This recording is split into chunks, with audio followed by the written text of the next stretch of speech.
زیادہ ہو رہا بتائیے نا. اور بھائی نبی پر سلام جان رہا چاہے ہم ہیں نبی کے غلام جان رہا چاہے 12 بجے چاہے 1 بجے چاہے فجر کی اذان نماز پڑھ کے جائیں گے انشاءاللہ. اور نماز کی بات آتی ہے تو اسے کام نہیں پڑ جاتے جسے بہت بڑا ہو جاتا ہے. پڑھو میرے ملت کے نوجوانوں پڑھا کرو. صحرا میں جنگلوں میں بیابان میں پڑھو مینار کی کھڑے ہوں میدان میں پڑھو. بے خبر نجومی تمہیں کیا بتائیں گے کل ہونے والا کیا ہے قرآن میں پڑھو. انشاءاللہ مجھے کچھ آپ سے کہنا ہے لیکن حضرت کی تقریر کے بعد میں کہوں گا. بیٹھے رہیں آپ لوگ کچھ ضروری بات آپ سے کرنی ہے مجھے انشاءاللہ. ہے نا بیٹھے رہیں گا بیٹھے رہیں گا. آج فادر بول رہے آپ سن لگا. اب بہت دیر سے آپ بیٹھے میں دیکھ رہا ہوں بعد نمازیں ساتھ جب سے پروگرام شروع ہوا ہے تب سے آپ بیٹھے ہیں. تو ہم چاہتے ہیں کہ خطیب الہند ناصر مسئلے کے اعلیٰ حضرت مولانا صاحب الدین کو آپ کے حوالے کرو. آئیے ادباً ان کے ادب ان کی تعظیم کے لیے ہم کھڑے ہو جائیں. بہت دیر سے جو بیٹھے ہیں نا جو گھٹنے میں تھکاوٹ کے جراثیم ہیں ان کا مڈر ہو جائے ہے نا.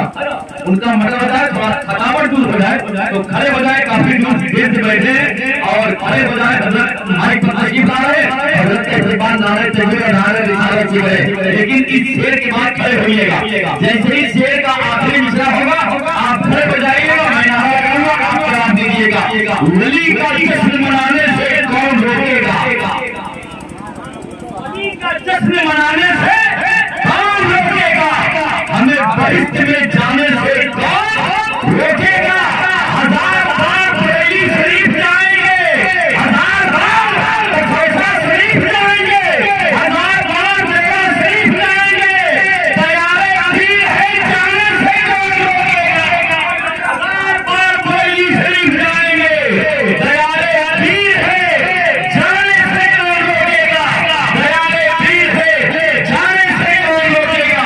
اور الحمدللہ حضرت نے جو جنگل میں منزل کیا ہے نا ابھی نے کیا تھا یہ بزرگوں کا فیضان ہے نا کہ اس سفری کے جنگل میں منزل ہو رہا ہے. کسی کسی والا کہا ہے اے چھوٹا لو مگر نور خدا کی بات کرتے ہیں. غلام مصطفیٰ ہے مصطفیٰ کی بات کرتے ہیں. کوئی پوچھے جنگل میں منزل کیسے ہونا ہے تو ہم فوراً غلام محمد رضا کی بات کرتے ہیں. کوئی پوچھے جنگل میں منزل کیسے ہوتا ہے تو ہم غلام محمد رضا کی بات کرتے ہیں. ارے ہو جائے حضرت کا استقبال کریں. نعرہ تکبیر نعرہ رسالت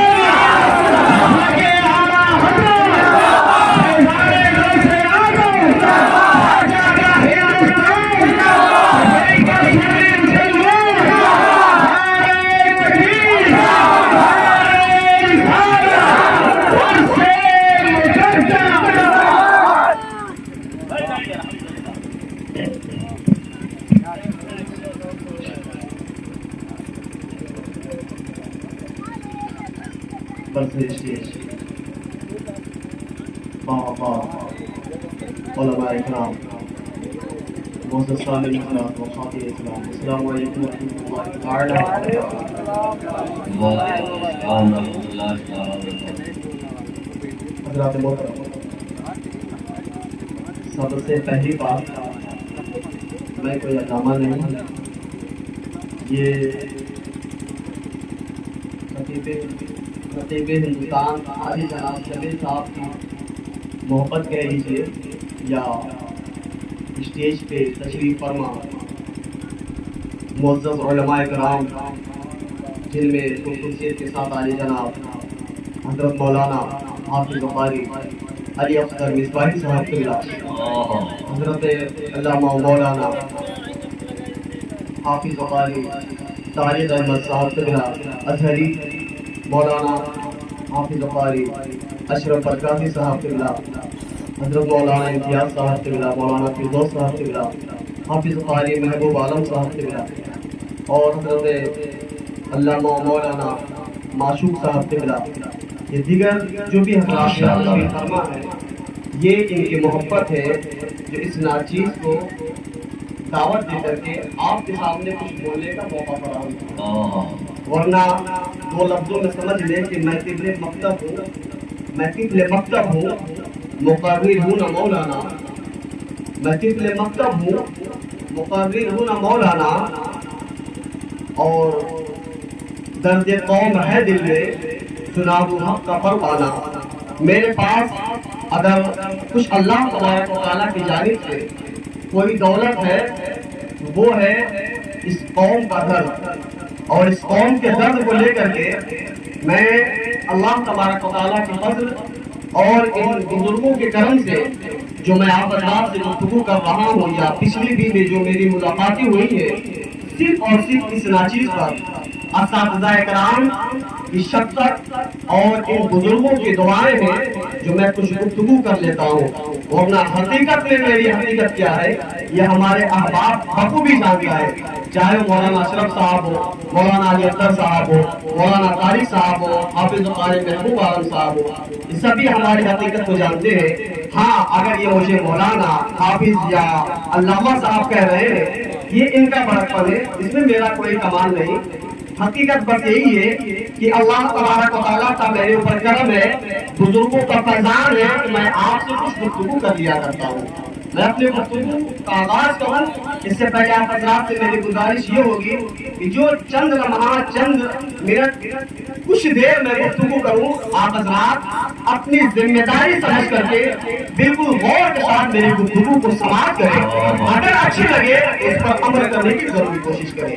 الحمدللہ الذی کفا وسلام علی عبادہ الذین اصطفى، اما بعد، اعوذ باللہ من الشیطان الرجیم، بسم اللہ الرحمن الرحیم، کنتم خیر امۃ اخرجت للناس تأمرون بالمعروف وتنہون عن المنکر، صدق اللہ مولانا العظیم وبلغنا رسولہ النبی الکریم، ونحن على ذلك من الشاهدين والشاكرين والحمد لله رب العالمين۔ درود پاک پڑھیے، اللهم صل علی سیدنا مولانا محمد وعلى آلہ سیدنا مولانا محمد وسلم، صلو علیہ وسلم علیہ یا رسول اللہ صلی اللہ تعالی علیہ وسلم۔ خطبے کے بعد جس آیت مقدسہ کو میں نے تلاوت کی ہے، اس آیت مقدسہ کو سماعت کر کے ہمارے علماء کرام بخوبی سمجھ چکے ہیں کہ آج کی گفتگو میں کیا کرنے والا ہوں۔ ان کے لیے گفتگو نہیں، گفتگو آپ حضرات کے لیے ہے۔ میں بڑے ہی ادب و احترام کے ساتھ مولانا طارق صاحب کی تعریف کرتا ہوں، مولانا علی اختر صاحب درخواست ہے کہ آپ لوگوں سے نوازتے رہیں۔ ایک بار آپ اپنے پاک پڑھیں، اللہم صلی علی سیدنا مولانا محمد وعلی آلہ سیدنا مولانا محمد وسلم، صلو علیہ وسلم علیہ یا رسول اللہ صلی اللہ تعالی علیہ وسلم۔ اللہ تبارک و تعالیٰ کا یہ تمہارا احسان ہے، اس کا فضل ہے کہ ہم آج ایک ایسی محفل میں بیٹھے ہوئے ہیں جس محفل کے ذریعے ہم دین بھی سیکھتے ہیں، دین پر عمل کرنے کا جذبہ بھی یہاں سے پیدا ہوتا ہے۔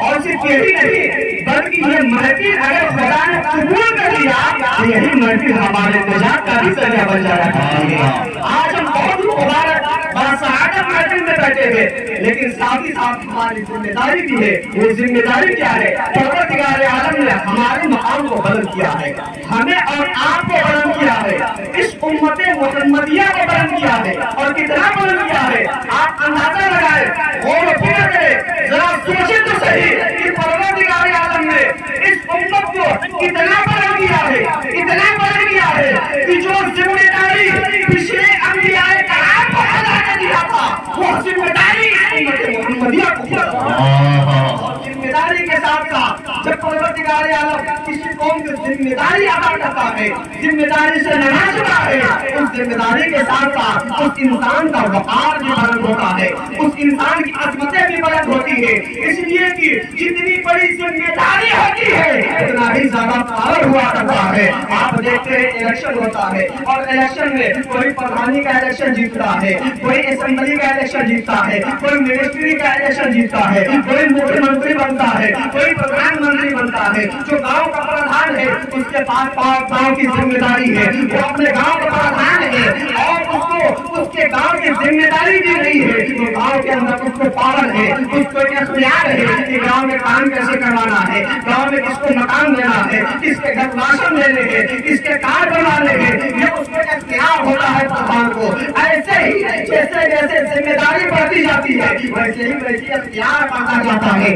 آگے چلے جب مکھیہ منتری انسان ہوتا ہے اس کو یہ پاور ہوتا ہے کہ پورے اسٹیٹ کو کنٹرول کرتا ہے اور پورے اسٹیٹ پر اس کی حکمرانی ہوتی ہے، اور جب یہ اختیار ملتا ہے تو ذمہ داری بھی ہوتی ہے، اسی سے سوال بھی پوچھا جاتا ہے کہ تمہارے اسٹیٹ میں تمہارے راج میں جو کرائم ہو رہے ہیں اس کا جواب دو، آخر یہ کیوں ہو رہے ہیں؟ تمہیں حکومت کی کرسی پر بٹھایا گیا ہے، تمہیں حاکم بنایا گیا ہے، اور تمہاری حکومت ہوتے ہوئے یہ کرائم یہ جرائم کیوں پیش آ رہے ہیں؟ اس کا جواب دو۔ المقصر یہ ڈالے میں زیادہ طویل گفتگو نہ کر کے بس میں آگے بڑھا چلوں کہ جتنی بڑی ذمہ داری ہوتی ہے اتنا ہی پاور دیا جاتا ہے، اور جتنا پاور ہوتا ہے اتنا ہی سوال بھی دیا جاتا ہے، اتنا ہی حساب بھی دیا جاتا ہے۔ تو پروردگار عالم نے ہمیں اور آپ کو کہا ہے کنتم خیر امۃ اخرجت للناس، پروردگار عالم نے تمام لوگوں میں تمام انسانوں میں جو آدم علیہ السلام سے لے کر کے قیامت تک پیدا ہونے والے ہیں ان تمام انسانوں میں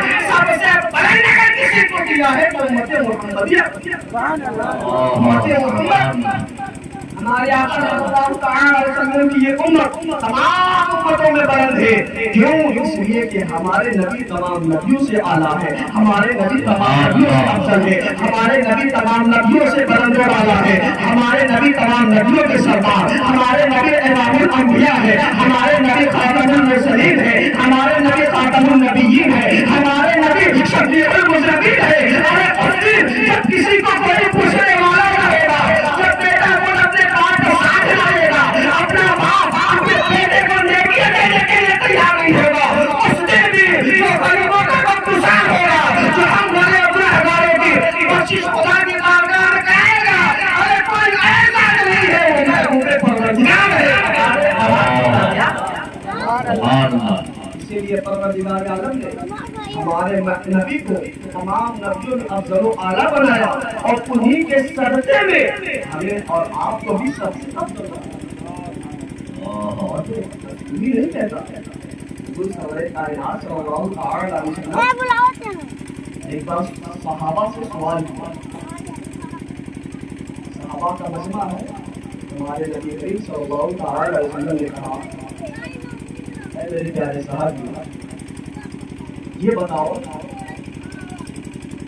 تم سبھی میں یہ بتاؤ سب سے بہتر ایمان کس کا؟ نے صحابہ سے پوچھا یہ بتاؤ عجیب تر ایمان کس کا؟ صحابہ نے جو انہوں نے کہا یا رسول اللہ صلی اللہ علیہ وسلم انبیاء کرام کا۔ حضور صلی کائنات صلی اللہ علیہ وسلم نے فرمایا اے میرے پیارے صحابیو انبیاء کرام کا ایمان ہے نبیوں پر خدا کا کلام نازل ہوتا ہے، بولے سبحان اللہ، نبیوں سے پروردگار عالم گفتگو کیا کرتا ہے، نبی جو ہوتا ہے خدا کی تجلی میں مستقر رہتا ہے، پروردگار عالم کا دیدار کرتا ہے، اس سے کلام کرتا ہے۔ یہ بتاؤ جب کوئی ایمان نہیں لائے گا صحابہ نے کہا یا رسول اللہ پھر ملائکہ آقا علیہ الصلوۃ والتسلیم فرماتے ہیں اپنے مقام پر قربان جاؤ، آقا نے کیا فرمایا؟ صحابہ نے کہا یا رسول اللہ پھر ملائکہ کا؟ پروردگار عالم کے نبی فرماتے ہیں ملائکہ کا؟ ارے ملائکہ کا عالم یہ ہے کہ ملائکہ معصوم ہے، پروردگار عالم نے انہیں نفس خواہشات دیا ہی نہیں، وہ گناہ کر ہی نہیں سکتے، ہمیشہ خدا کی تجلیوں میں ڈوبے رہتے ہیں، خدا کے ہمیشہ آگے آ رہے ہیں، عبادت میں مصروف رہتے ہیں۔ ارے بڑی بات ہے یا رسول اللہ اگر نبی کا بھی ایمان نہیں، انبیاء کرام کا بھی ایمان عجیب نہیں، ملائکہ کا بھی ایمان عجیب نہیں، یا رسول اللہ ہمارا ایمان ہے۔ آقا علیہ الصلوۃ والتسلیم نے جب صحابہ سے سنا کہ وہ کہہ رہے ہیں یا رسول اللہ آپ کے صحابیوں کا ایمان سب سے عجیب ہے، آقا علیہ الصلوۃ والتسلیم فرماتے ہیں میرے پیارے صحابیوں تمہارا ایمان، اے میرے پیارے صحابیوں تمہارا ایمان جب تم اپنی ماتے کی نگاہوں سے محبوب پروردگار کے چہرے کا دیدار کرتے ہو، تم اپنے ماتے کی نگاہوں سے دیکھتے ہو کہ کی چاند کے ٹکڑے تم اپنے ماتھے کی نگاہوں سے دیکھ رہے ہو کہ زمین سے اشارہ کر کے میں سنت کو بتا دے رہا ہوں. تم دیکھ رہے ہو کہ میرے سامنے آتے ہوئے کلمہ پڑھ رہے ہیں. تم دیکھتے ہو کہ سجدہ حضرت شریف سے ہمارے سامنے جھکتے ہیں سجدہ کرتے ہیں. تم دیکھتے ہو کہ میرے دستے مبارک سے جو چشمہ کھلتا ہے وہ تمام کے تمام لشکر کے لیے کافی ہو جاتا ہے. ارے تم صبح شام اپنے نبی سے معجزات کے صدور کو دیکھتے ہو کہ تمہارے نبی سے معجزات ہو رہے ہیں. ارے ان معجزات کو دیکھتے تم نہیں مان جاؤ گے تو کون لائے گا؟ اس میں اچھی بات کیا ہے کہ تم نے معجزات کو دیکھ کر کے اب صحابہ کرام اپنے جواب دے جاتے ہیں. اب صحابہ کرام بستہ عرض کرتے یا رسول اللہ کہ آپ ہی بتا دیں وہ عجیب یا رسول اللہ آپ ہی بتا دیں وہ عجیب ایمان کس کا ہے؟ ایمان کس کا ہے؟ ہمارے آقا نبی علیہ الصلوۃ والتسلیم نے صحابہ کو جواب دیا اور کہا میرے پیارے صحابی سنو تم تو اپنے پیارے نبی کے چہرے کا دیدار کرتے ہو اپنے پیارے نبی کی بارگاہ میں آ کر کے حاضری دیتے ہو جو مسئلہ ہوتا ہے پوچھ لیا کرتے ہو میرے چہرے کو دیکھا کرتے ہو. اے میرے پیارے صحابی سنو ایک زمانہ ایسا آئے گا کہ میرا کلمہ پڑھنے والا مسلمان ہوگا لیکن کبھی مجھ کو دیکھا نہیں ہوگا. میرا کلمہ پڑھنے والا میرا امتی ہوگا جس نے اپنے پیارے نبی کو دیکھا نہیں ہوگا صرف سنا ہوگا کہ کوئی کالی زلفوں والا تھا کوئی کالی کملی والا تھا اللہ کا محبوب کالی زلفوں والا تھا جب ان کی زلفیں لہرا دیا کرتے جو اس کی زلفیں لہرایا کرتے تھے تو دل میں بھی ٹھنڈا چھا جایا کرتے تھے. جب ہمارے آقا مسکرایا کرتے تھے تو رات کے اندھیرے میں بھی سورج سا اجالا ہو جایا کرتا تھا. سنا ہوگا کہ اس راستے سے محمد عربی ہمارے نبی گزر جایا کرتے تھے راستے اور گلیاں بھر جایا کرتے تھے. ایک ایسا زمانہ آئے گا کہ کوئی میرا کلمہ پڑھنے والے اس پر ایمان رکھنے والے میرے امتی ہوں گے جنہوں نے دیکھا تو نہیں ہوگا صرف کلمہ سے سنا ہوگا کتابوں میں پڑھا ہوگا لیکن ایمان کا یہ عالم ہوگا کہ محمد عربی کی ذات کی آئی آئے گی ذات کا آنا آئے گی تو اپنی گردنیں بنانے کا ہے چکے گا اپنی گردنیں تو بنانے گا لیکن محمد کی شان میں باتیں برداشت نعرہ تکبیر نعرہ رسالت فیضان مدینہ شریف. ایک زمانہ ایسا آئے گا اس زمانے کی خبر پروردگار عالم کے محبوب نے ان پاک مسلمانوں کی تمام کی خوشخبری پروردگار عالم کے محبوب نے اس زمانے